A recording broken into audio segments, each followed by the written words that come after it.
Readings of Almighty God's Words. The responsibilities of leaders and workers. The responsibilities of leaders and workers, 14.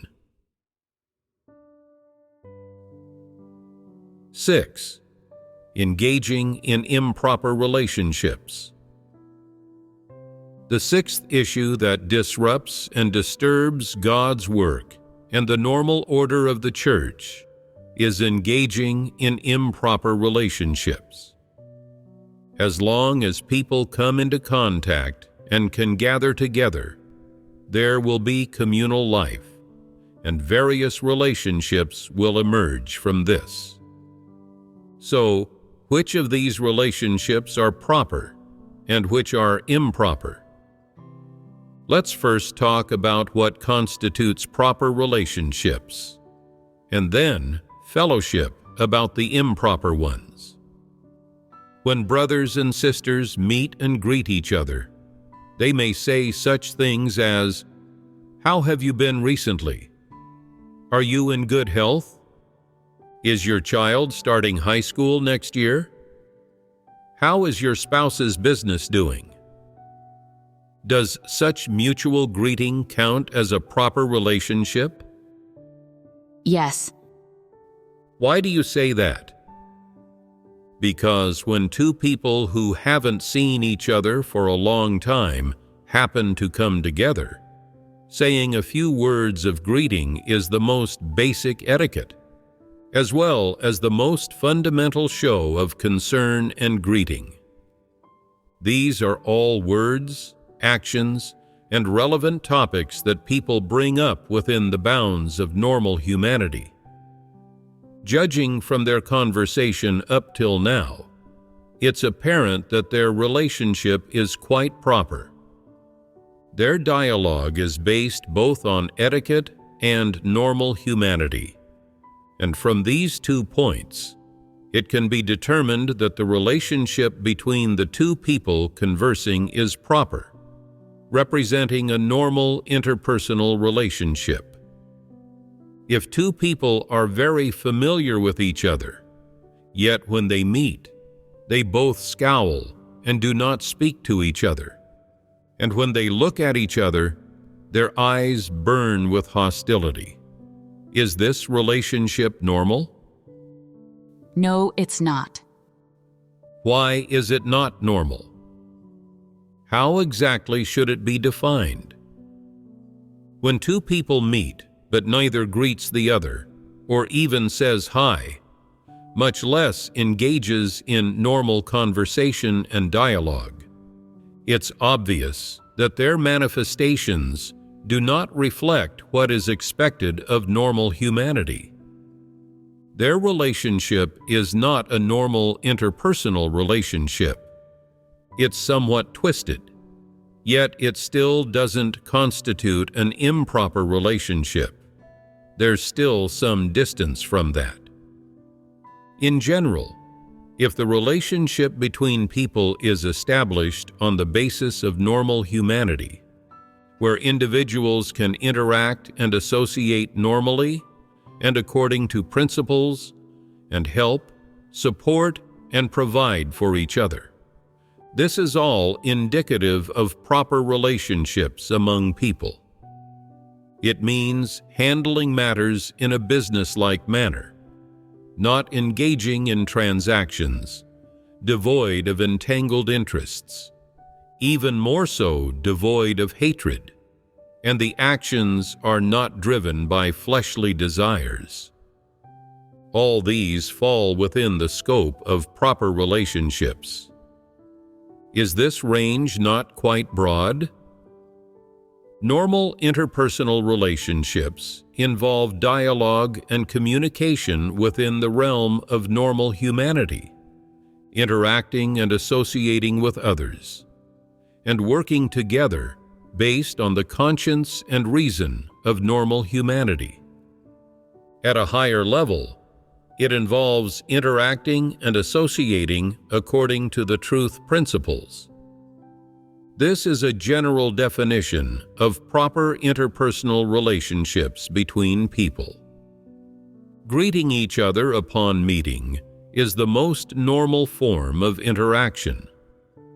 Being able to greet and converse normally without putting on airs, not assuming affection where there is none, not acting superior, speaking without oppressing others or elevating oneself, speaking and communicating normally.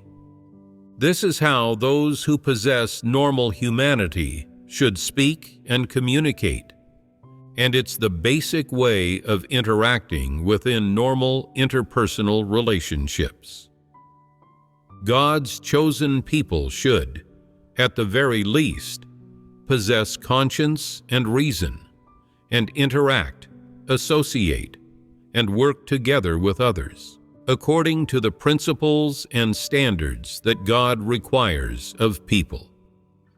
This is the best approach. This is able to satisfy God. So, what are the truth principles required by God?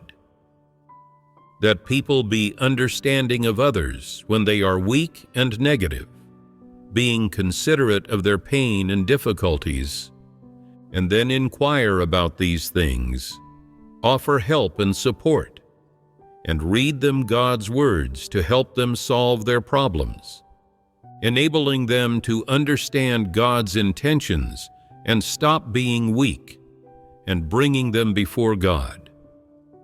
Isn't this way of practicing in line with the principles? Practicing in this way is in line with the truth principles. Naturally, relationships of this kind are even more so in line with the truth principles. When people are deliberately causing disturbances and disruptions, or deliberately doing their duty in a perfunctory way, if you see this and are able to point these things out to them, reprimand them, and help them according to the principles, then this is in line with the truth principles.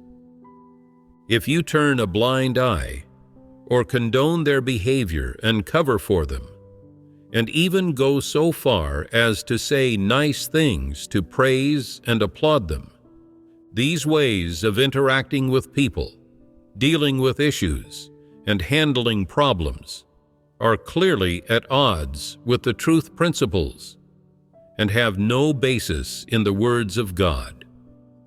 So these ways of interacting with people and dealing with issues are clearly improper, and this really is not easy to discover if they are not dissected and discerned according to God's words. People who do not understand the truth are not likely to recognize these issues, and even if they acknowledge that these are problems, it's not easy for them to solve them. We have often said that corrupt humankind all lives by Satan's disposition, and these manifestations are evidence of that. Now, do you see it clearly? Today's main focus in our fellowship is to expose the manifestations of 4 types of improper relationships that cause disruptions and disturbances to church life. Who are the ones engaging in improper relationships within the church? What exactly constitutes an improper relationship? Which issues are involved in engaging in improper relationships? Because our main topic of fellowship involves various people, events, and things that disrupt and disturb God's work and the normal order of the church, this discussion of improper relationships is limited to those that cause disruptions and disturbances to church life. We are not indiscriminately lumping all types of improper relationships together, and matters outside of church life are not our concern. You must comprehend this matter purely without deviation. So, within the context of engaging in improper relationships, which issues and which relationships between people are improper? Which improper relationships cause disruptions and disturbances to church life and to the majority of people? Are these issues worth fellowshipping? These are matters that must be clearly addressed in our fellowship. 1. Improper relationships between the sexes. In church life, the most common, easily understood, and readily identified type of improper relationship is which one? Relationships between the sexes. This is the first aspect that comes to mind when people think of improper relationships. Some people, whenever they are in a group, always flirt with the opposite sex. They make suggestive gestures and expressions, speak in a particularly expressive manner, and like showing off. To use an inappropriate term, it's flaunting one's sexuality. They like to appear witty, humorous, romantic, gentlemanly, heroic, charismatic, and learned, among other qualities, in front of the opposite sex. They especially enjoy showing off. Why do they show off? It's not for vying for status, but to attract the opposite sex. The more members of the opposite sex pay attention to them, casting admiring, revering, and adoring glances their way, the more excited and energized they become. As they spend more time participating in church life and come into contact with more people, they target a few individuals, flirting and exchanging looks with some of the opposite sex, often speaking in a provocative manner, even with a hint of sexual harassment. Is this kind of relationship between people proper? This constitutes engaging in improper relationships.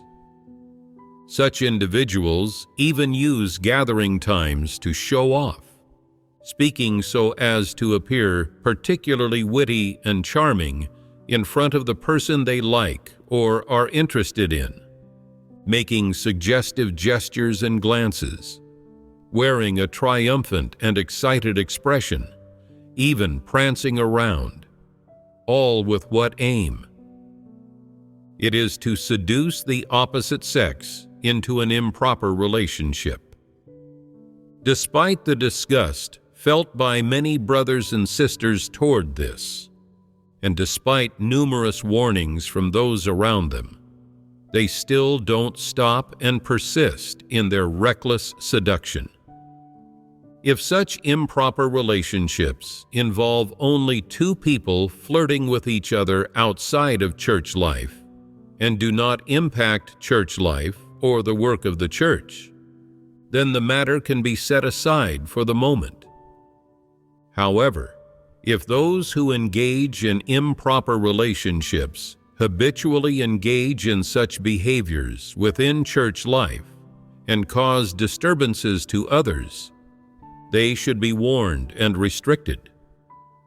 If they remain incorrigible despite repeated admonishments and have already seriously disturbed church life, they should be cleared out from the church through a vote by God's chosen people. Is this approach appropriate? Yes.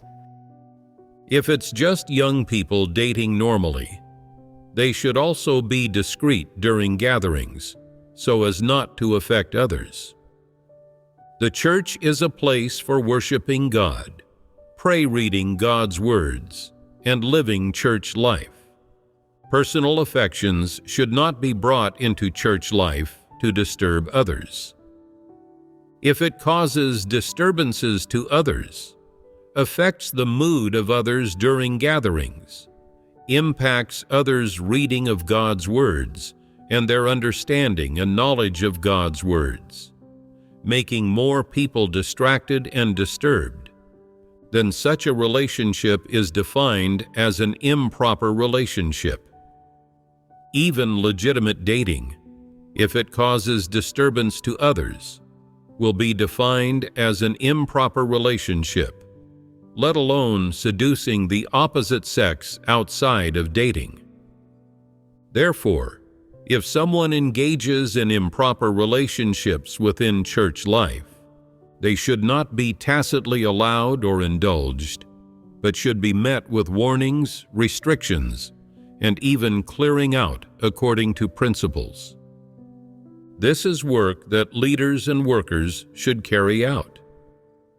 If it's discovered that someone engages in improper relationships and has caused disturbances to most people in the church, with their presence leading others to be distracted and ensnared by lustful thoughts, even leading to the breakup of families, and causing some new believers to lose interest in gatherings, reading God's words, or even in faith itself, instead becoming more enamored with the person they adore, wishing to elope with them and live out their days together, and abandon their faith. If the severity of the situation has escalated to this degree, yet the leaders and workers do not take it seriously, thinking that it's just human lust at play, that it's nothing major and is something that ordinary people all do, not recognizing the seriousness of the problem, or much less realizing how far the problem can develop, but rather ignoring it, being particularly numb and dull in their response to such matters, ultimately causing adverse effects to the majority in the church. Then the nature of these incidents constitutes serious disruptions and disturbances. Why do I say it constitutes serious disruptions and disturbances? Because these incidents disrupt and damage the normal order of church life. Therefore, once such individuals emerge in the church, they should be restricted, however few or numerous they are, ensuring each case is addressed. And if the situation is severe, they must be isolated. If isolation does not yield results, and they continue to seduce the opposite sex, disturb church life, and damage the normal order of the church, then they should be cleared out from the church according to principles. Is this approach appropriate? Yes. The impact of such matters on church life and on the work of the church is extremely detrimental. They are akin to a plague and must be eradicated. Everyone who is inclined toward seducing the opposite sex does so wherever they go, tirelessly engaging in such behaviors. Their targets for seduction and harassment are often young and attractive individuals, but sometimes they also involve middle-aged people. Anyone they find appealing, they proactively seek opportunities to seduce. If they intend to seduce others, some people can't resist the enticement and will be taken in, which easily leads to improper relationships. Because people's stature is too small and they lack genuine faith in God, as well as understanding of the truth, how could they overcome these temptations and resist such enticements? People's stature is too small. They are especially weak and powerless when faced with these temptations and enticements. It is difficult for them to remain unaffected. There was a male leader who would attempt to seduce any beautiful woman he saw, Sometimes, seducing just one was not enough. He might seduce 3 or 4 women, making all of them captivated by him to the extent that they would lose their appetite and couldn't sleep, and even lose the desire to do their duties. Such was the charm of this man. If he had just interacted with people normally, without deliberately trying to seduce them, his influence wouldn't have been so extensive. It was only when he intentionally put on performances and seduced others that more and more people fell for it, increasing the number of those who were seduced into having improper relationships with him. People became powerless to resist and fell into these temptations. This was the charm of lust. What he did created temptations, enticements, and disturbances for both parties. One man seducing several women at once. Was his heart vexed, or what? Which woman to attend to first? Which one to satisfy first? Wouldn't he be mentally exhausted? Yes. If it was so exhausting, why did he continue to behave like this? This is wickedness. This was the sort of creature he was. This was his nature. Once the victims are seduced and fall into temptation, is it easy for them to escape from the temptation? Once caught in temptation, it will be difficult to escape. Eating, sleeping, walking, performing duties. No matter what they do, their minds are filled with thoughts of this person. Their hearts are consumed by this person. Such disturbances are extremely severe. What follows is constant thinking about how to please this person, how to throw themselves at them, how to win them over, how to monopolize them, how to compete and fight with other rivals. Aren't these the consequences of being disturbed?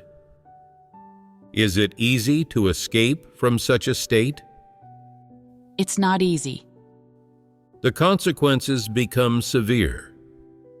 At this time, can one's heart still be quiet before God?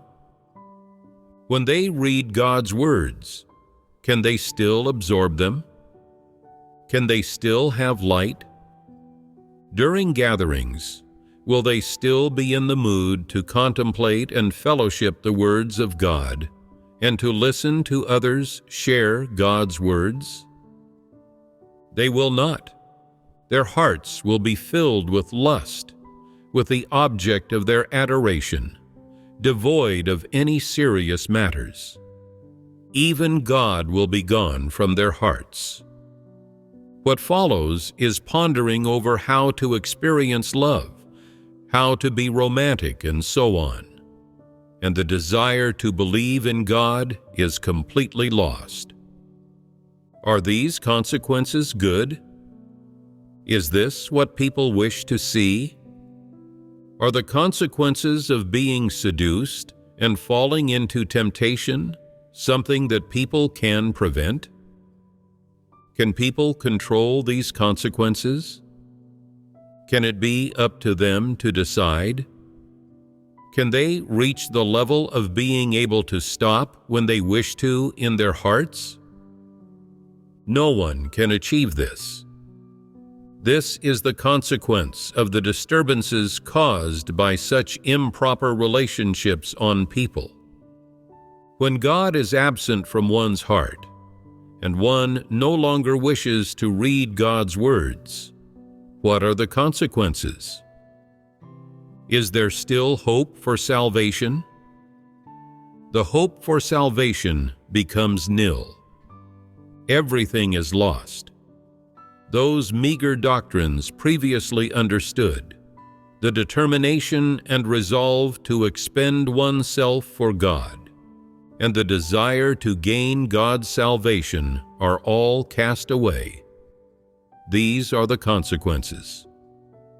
People distance themselves from God and reject Him in their hearts, and they are also rejected by God.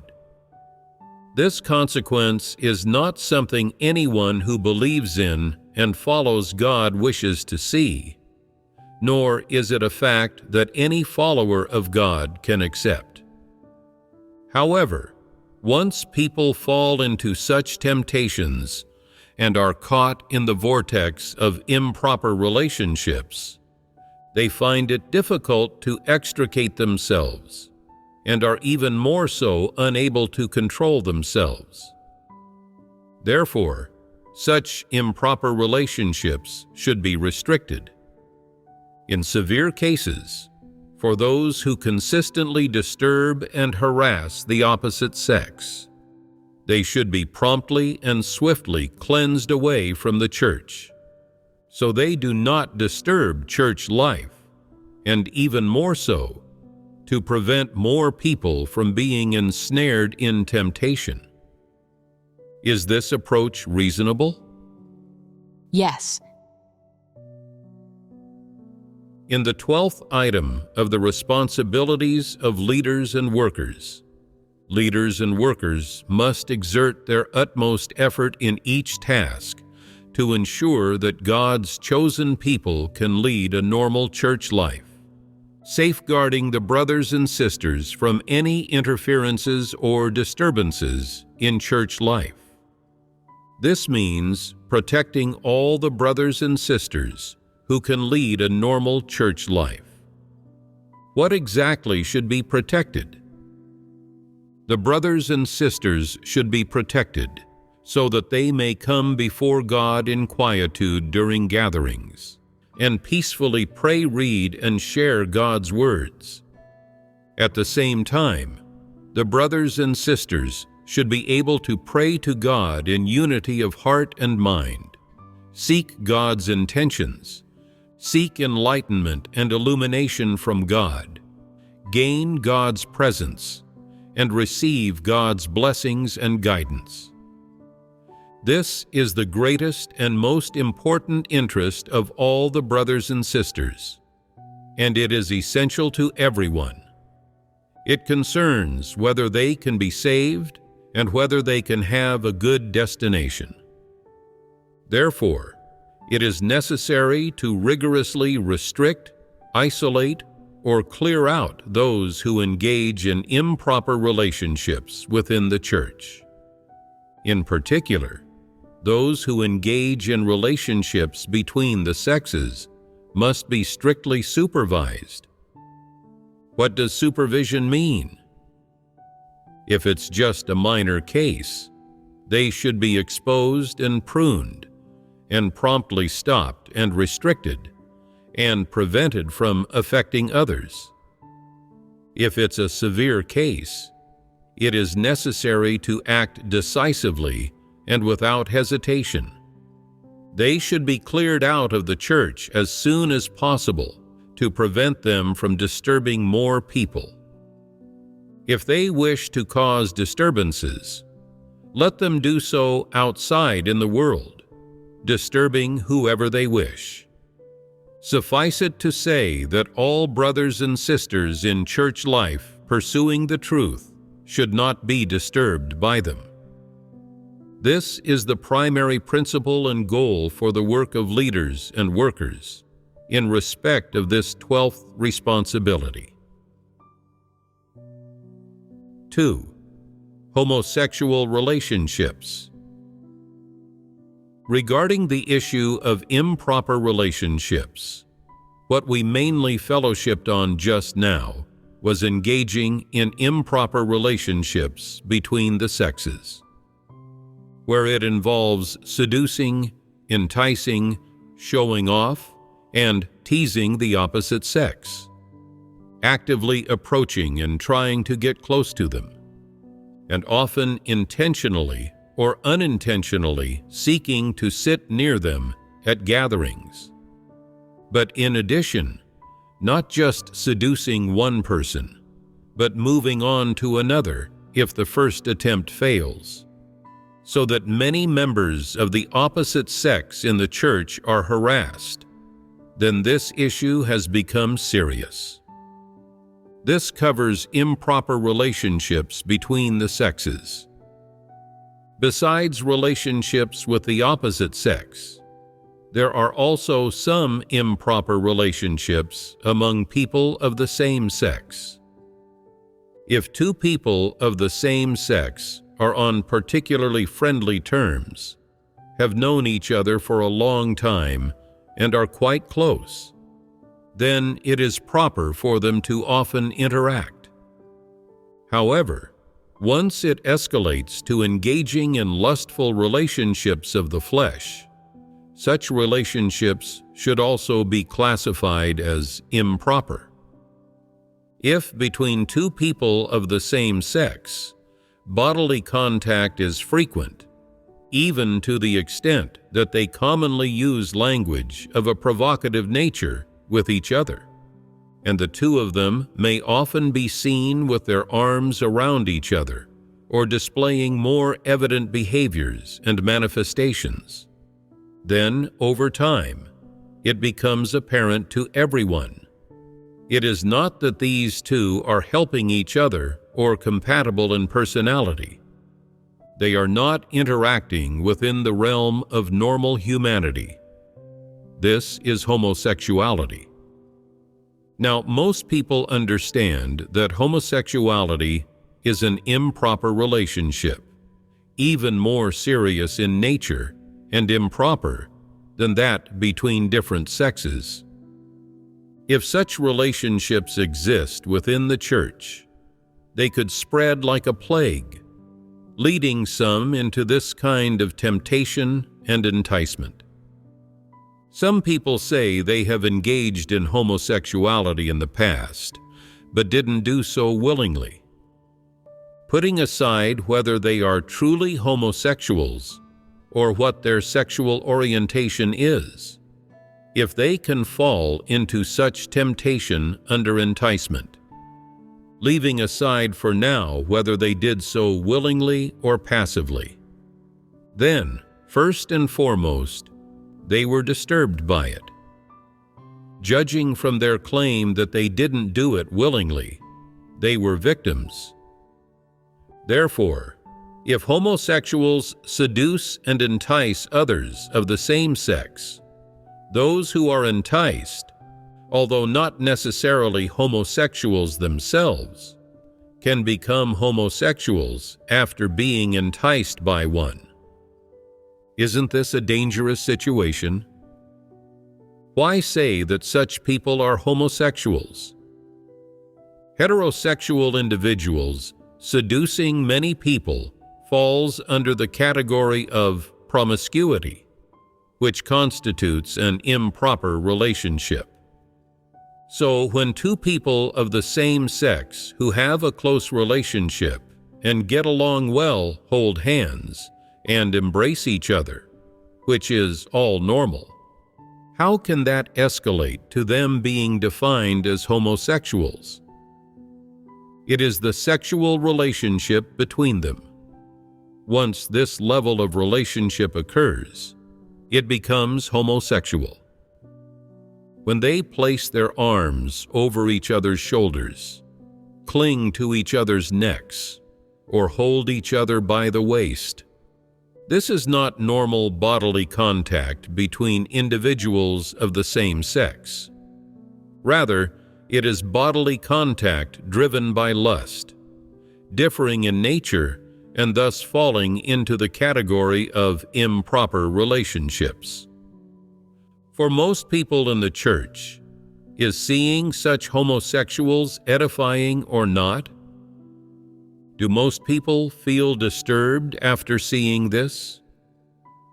If you were uninformed about the situation and they put their arm around your neck or waist, or even kissed you on the face, would you feel disturbed?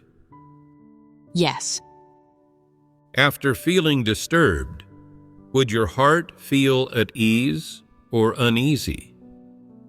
So then, would there be a sense of having sinned? If you don't understand exactly what the essence of this type of issue is, and you're just touched or physically contacted by someone of the same sex without giving it much thought afterward, then there isn't much of a problem. However, if you think about it and keep on thinking, and then you can't let go of this person, similar to how one might pine for the opposite sex, regardless of whether or not you resist in your subjective consciousness, then the emergence of such thoughts within you indicates that you've already been disturbed, doesn't it? Therefore, the nature of homosexual relationships, this type of improper relationship, is much more serious. Some people fail to see the difference between promiscuity among heterosexuals and homosexuality, and treat these two issues as equal. In fact, the problem of homosexuality is far more serious than the issue of promiscuity among heterosexuals.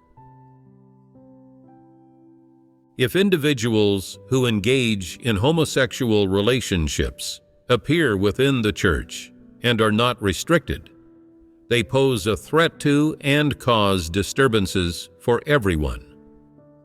What kind of disturbances?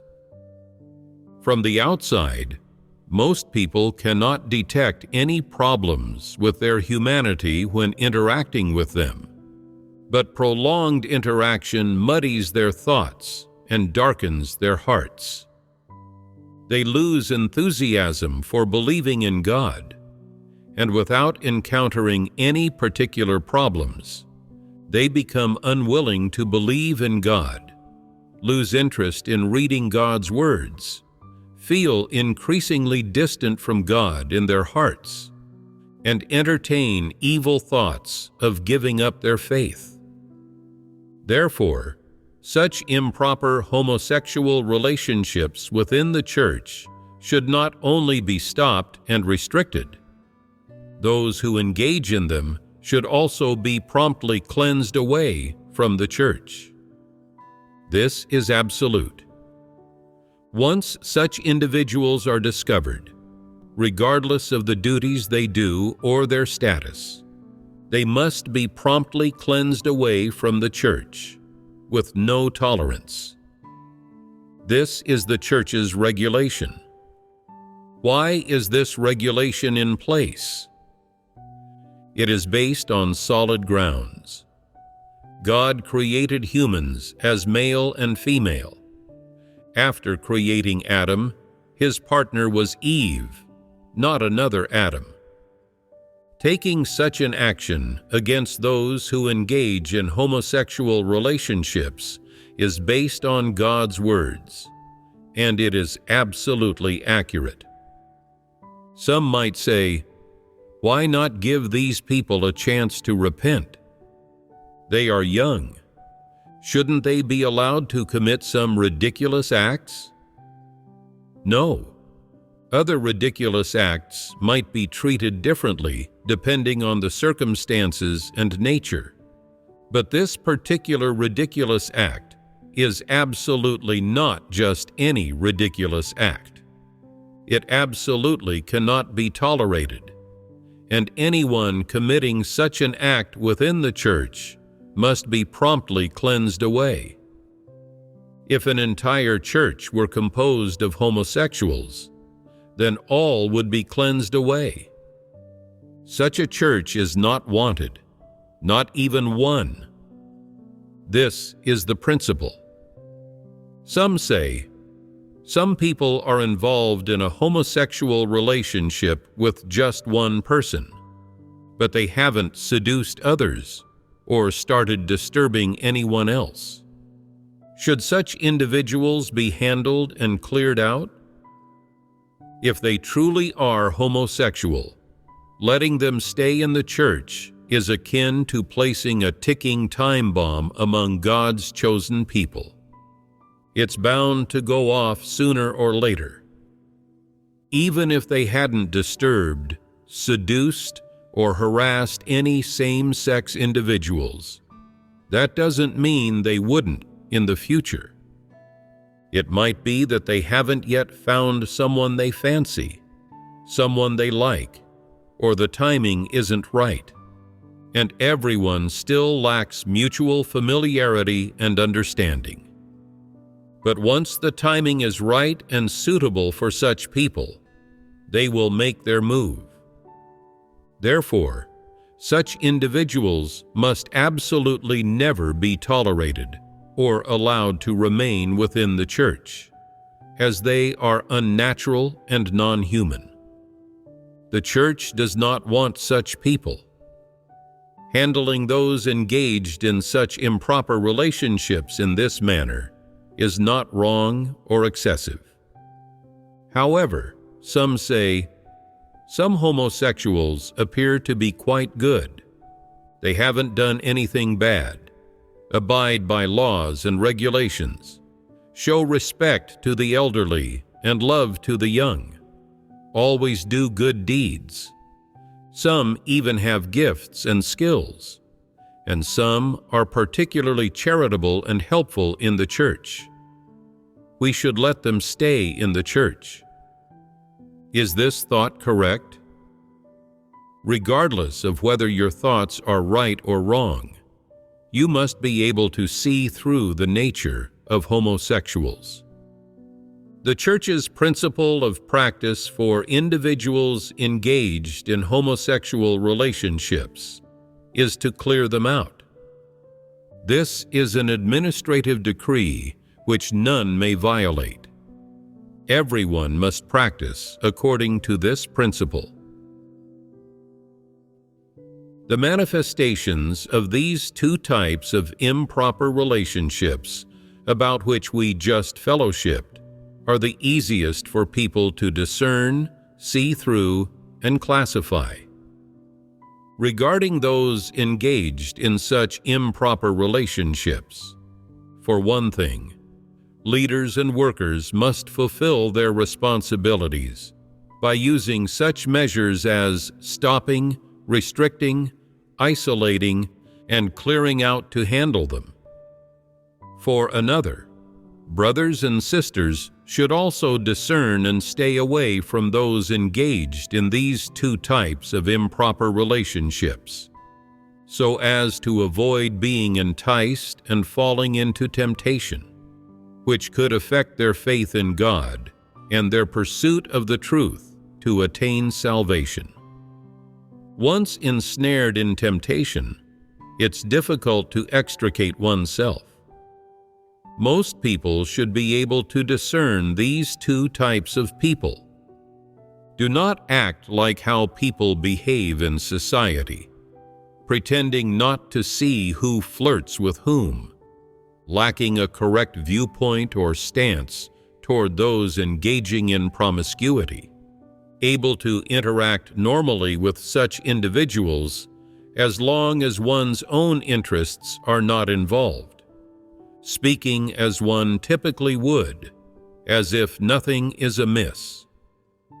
Do such people have principles in how they treat others? Not at all.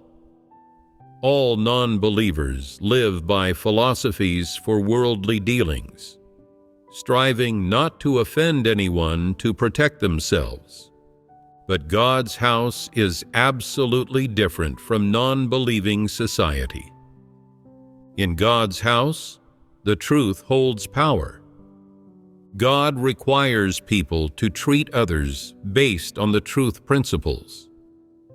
God's chosen people are all accepting and equipping themselves with truth and using it to discern and treat others, not only to maintain church life and protect the brothers and sisters, but more importantly, to protect themselves from the suffering of temptation and avoid being lured into temptation. The earlier you can discern and distance yourself from such individuals, the more you will be able to distance yourself from temptation and be protected. This is how you should treat individuals engaged in improper relationships. This is in accordance with the truth principles and in alignment with God's intentions.